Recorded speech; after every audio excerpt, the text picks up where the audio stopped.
అందరికీ హాయ్ అండి. Harihara Veeramallu premiere show చూడడం జరిగింది. చాలా చాలా బాగుందండి. పవన్ కళ్యాణ్ గారి ఇంట్రడక్షన్ సీన్ కే మీరు తెచ్చుకున్న పేపర్లన్నీ అయిపోతాయి. సినిమాలో ఇంకా హై ఇచ్చే సీన్లు చాలా చాలా ఉన్నాయన్నమాట. ముఖ్యంగా క్లైమాక్స్ లో పవన్ కళ్యాణ్ గారు కంపోజ్ చేసిన ఫైట్, దాని వెనక కీరవాణి గారు ఇచ్చిన బ్యాక్గ్రౌండ్ స్కోరు లిటరల్ గా మీ అందరికి గూస్ బంప్స్ తెప్పిస్తాయి. ఆ హైతోనే మీరు అందరూ థియేటర్ నుంచి బయటకు వస్తారు. ప్రతి ఒక్కరూ కూడా ఫ్యామిలీతో వెళ్లి వీరమల్లు చేసిన పోరాటాన్ని థియేటర్ ఎక్స్పీరియన్స్ చేయాలని మనస్ఫూర్తిగా కోరుకుంటున్నాను. ముఖ్యంగా నేను ఈ సినిమా షూటింగ్ అప్పుడు చాలా సార్లు సెట్కి వెళ్ళాను. పవన్ కళ్యాణ్ గారు అభిమానులకు నచ్చే సినిమా తీయాలని ప్రతి సీన్ మీద కూడా చాలా కేర్ తీసుకొని చేశారు. అది ఈ రోజు స్క్రీన్ మీద కనిపించింది. క్లైమాక్స్ లో ప్రతి అభిమానిని కదిలించింది. ముఖ్యంగా ఆయన అంటే ఎప్పుడో ఒకసారి అభిమానుల కోసం ఒక హిట్ దేవుడు అని కోరుకుంటే గబ్బర్ సింగ్ వచ్చింది. ఆ తర్వాత మళ్ళీ ఇప్పుడే అభిమానుల కోసం ఒక హిట్ దేవుడు అని కోరుకున్నారు. మనకి హరిహర వీరమల్లు వచ్చింది. మీరు ఆఫ్ స్క్రీన్ లో ధర్మం కోసం పోరాడిన పవన్ కళ్యాణ్ గారిని చూశారు. ఆన్ స్క్రీన్ లో ధర్మం కోసం పోరాడుతున్న హరిహర వీరమల్లును కూడా చూసి ఎంజాయ్ చేయాలని మనస్ఫూర్తిగా కోరుకుంటున్నాను.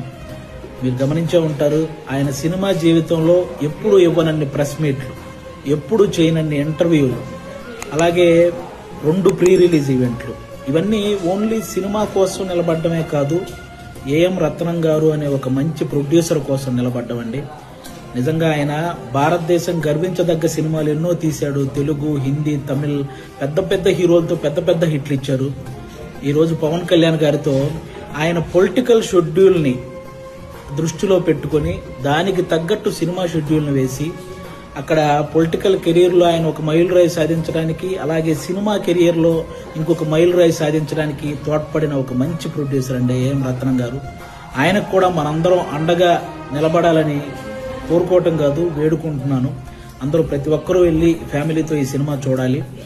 అలాగే ఆల్మోస్ట్ 30 సంవత్సరాల నుంచి పవన్ కళ్యాణ్ గారు సినిమాల ద్వారా మనల్ని ఎంటర్టైన్ చేశారు. పాలిటిక్స్ ద్వారా ఎన్నో అవమానాలు పడ్డారు. కష్టాల్లో ఉన్న ఎంతో మందిని ఆదుకున్నారు. అలాంటి వ్యక్తి ఎప్పుడో గానీ మనస్ఫూర్తిగా ఒక మాట అడగడు, సినిమా చూడండి అని.